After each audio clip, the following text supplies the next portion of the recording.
I made a fishing pole completely out of wood.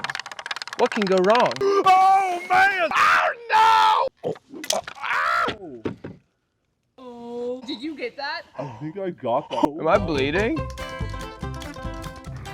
Oh, they're biting today.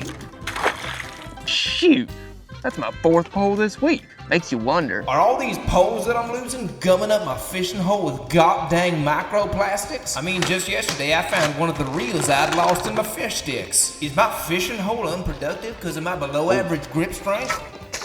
Hey, now a fishing pole made entirely out of wood would fix all that. I don't like eating microplastics, but I love eating wood, so it can't be that bad when my next pole gets yanked out of my grabbers. You know what? I got a buddy who makes cool stuff out of wood. I'm gonna give him a call. And that's why Guanacaste is the species for artisanal boogie boards. Oh, hold on, I'm getting a call. Deryll T. Guthrie, how you doing, my boy? God dang, I ain't got time for the pleasantries. I need a new fishing pole. Whoa, like the rod and the reel? Yes, sir, the both of them, but they gotta be made out of wood, you hear? You actually think a wooden rig can haul in those whoppers? You'll figure it out. You made some cool shit. Hey, man, but we gotta charge you this time, all right? Well, I ain't paying you shit. I know, Deryll. All right, we're making a wooden fishing pole today. This fishing rig is gonna be comprised of 2 parts. We got the rod and we got the reel. Together, they have to do 4 things. First, we have to be able to cast. My boy Cletus doesn't just dangle a string on a stick. He likes to, you know what I mean? Number 2, it's gotta be able to,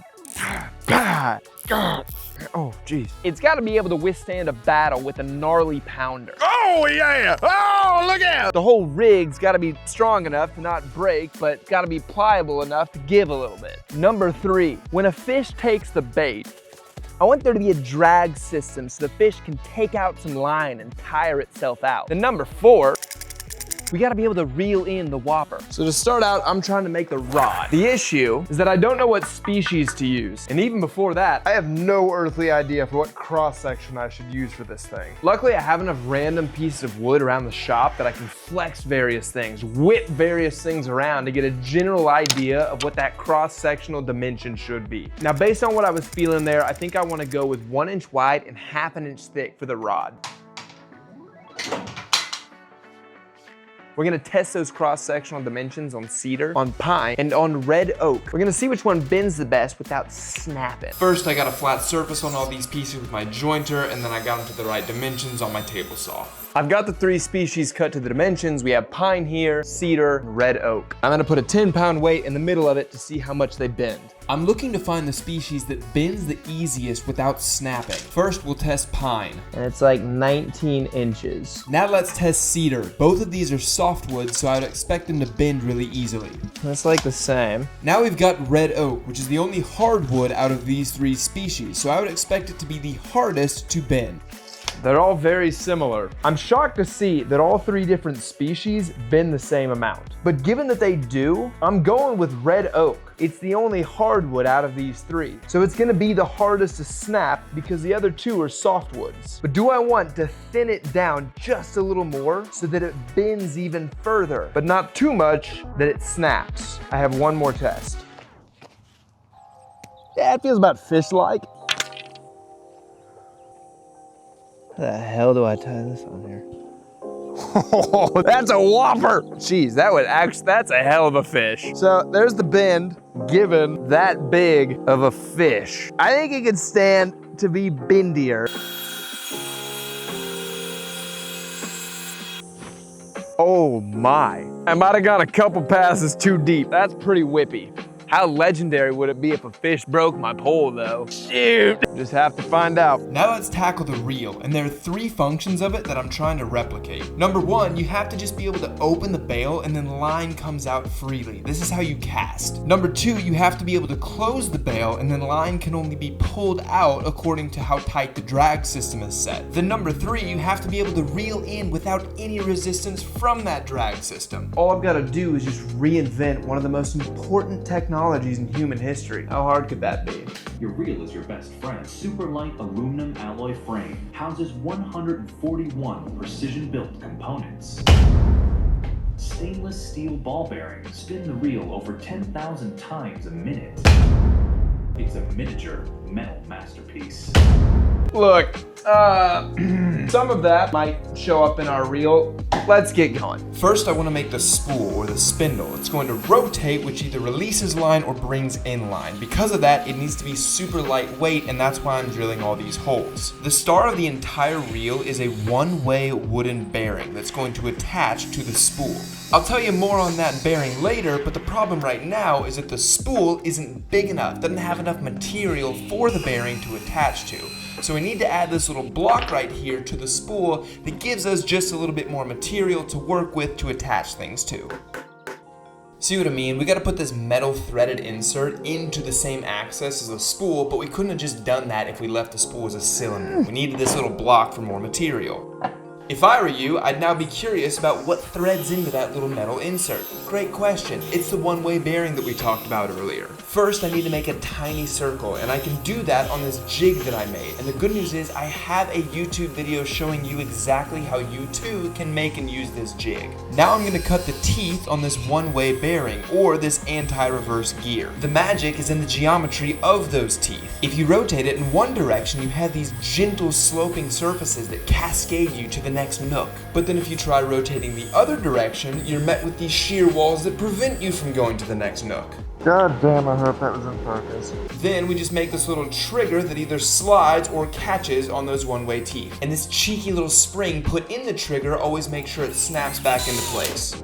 Whoa. And no, to answer the question that a few people have asked me, there was not any design or blueprint online that I was following. I had to design all this from scratch so that everything fit together and functioned properly. There was an incredible amount of trial and error, experiments, scrap pieces, mistakes. We couldn't fit nearly all of that in-depth content on this concise YouTube video. But we show more of that that's not shown here on Patreon. Go check it out, it's pretty cool. And supporting us on Patreon directly enables us to make cool stuff like this and show the builds to you guys. Otherwise, we have to spend all of our time making boring white walk-in melamine closets, and that's not a very interesting video. I mean, hell, I want to do a video where I'm like making and testing a sailboat for you guys, but I don't know, what do you want? Back to the build though, I've been making the eyelets that the line goes through on the rod. For some subtle foreshadowing, remember that I sunk these eyelets into the rod. Yeah, just save that idea for later. But first...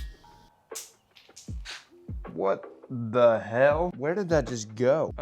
It landed on the ground, right? Oh my God, it literally exited the shop. Now we assemble the entire reel to the rod. We have this bottom face plate that goes onto the rod, then we have the top housing that the spool sits within. Once clamped, we can then put the spool that has that one-way gear attached to it in the housing. Then we put a handle on the other side of the spool, which now captures the spool in the housing and gives us the ability to actually reel the whole damn thing in. All right. See if it all comes together now. Little tight, let's lock in. Okay, the moment of truth.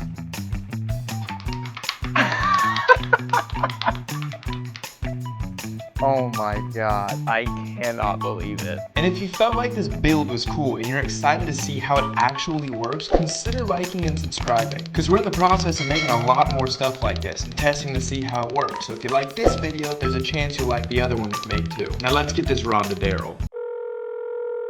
This is Deryll, what do you want? We got your rig ready, buddy. I just recommend to not take it deep sea fishing. I got my new rig and it looks pretty good, but I got so many goddamn jugmos getting their paws up in my honey hole. I don't know how I'm gonna get me a fish. Yes, spot. That here's a crankbait. Daddy always used to tell me the litmus test for a good rig was how it can fling a crankbait. I always loved the first cast of a good old fishing trip.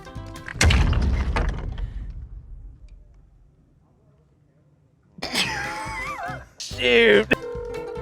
And so wood glue can be used as an alternative for shampoo at the right temperature. Oop, hold on. Deryll? Hey, your dadgum rod snapped. What the hell were you doing? Be gentle with it, dude. It snapped on the first cast. Okay, that's fair. Bring it in, I'll beef it up. So remember at the beginning when the rod was working really well at the original thickness? Yeah, when I grooved out little channels for those eyelets, I made some really thin spots on the original rod. That's where it broke. Yeah, that looks better. That's beefier. Take 2 on casting. You gotta open up the bail with that trigger right there. You just let it fly. The spool's open now. Yeah, casting's for suckers anyway. Spooks the fish. It makes a lot of sense why that didn't cast. On them newfangled reels, all the technology in here, it's made out of polycarbonara lactose corn syrup. And so it's really lightweight. Got bushes in here. So all their things that are spinning don't weigh very much. All the wood, that weighs quite a bit. We just got such a little worm flying through the air trying to yank out more line, trying to get all this wood to spin. That was never gonna cast. Oh! Oh! Took my bait. Now what's going on here is we got 1 revolution of my hand crank equals 1 revolution of the spool. Now the newfangled ones, you got 1 revolution of the hand crank and they got gear ratios and such.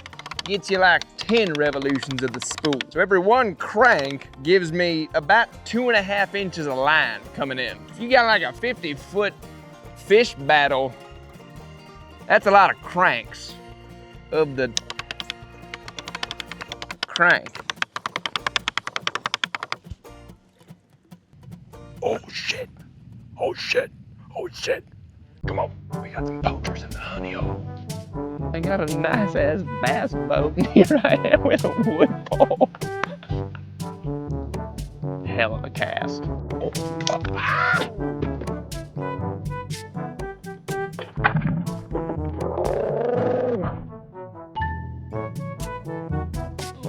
Did you get that? I think I got that, but I may have lost the shot. It's like, Am I bleeding? It hooked you in a few places. There's one here and there's one here. Oh, that's a good cast. God dang, that's a good cast. Or a good throw. I guess it's a good throw. See, the new beefier model, I trust it to battle a fish, but you can't feel the micro nibbles just plucking at your good little strings. If I had my sonar sensor in my boat, if I had my polarized sunglasses, packed in chemical-free bedding. If we would have got the chemical bedding, we'd be on them.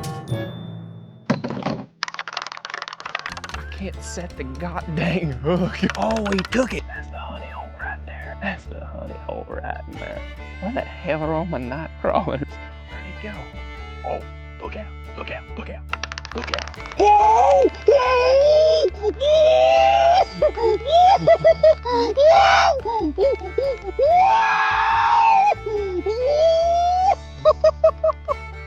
Oh man! Oh man! No! We lost him! Oh! It was actually working just fine. You gotta think if my reel reeled in quicker, we might have had him. That was a big whopper. Shoot! He slimed on my line. That's catfish slime right there. Unironically, that is catfish slime. But no catfish slimes on me 2 times. Get another cast of the honey hole. This is when we figure out who's stupider, me or the catfish. My money's on me. Shit. Take it. What happened? I think I got a fish. I think I got a fish. No, I got him. I got him.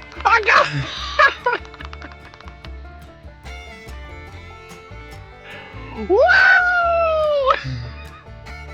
This is the first fish I've ever caught. Not quite the catfish. I'm trying to get the thumbnail. A perch, you gotta slip them on back. You gotta talk sweetly to them, cause they'll fin you if you. What a beautiful animal. Go on, little buddy. Go on. Ooh, we got a fish on a wooden fishing pole. Let's try to get a whopper. Oh yeah. Come on. Hit it. Come on. Hit it. Oh yeah. Oh, look out. Way! God dang, what a rush. On a wooden fishing pole. See those right there? That comes back. Oh, look at it. That right there, that's from the dinosaur era. Take the hook out, I'll feed them that last little bit of worm.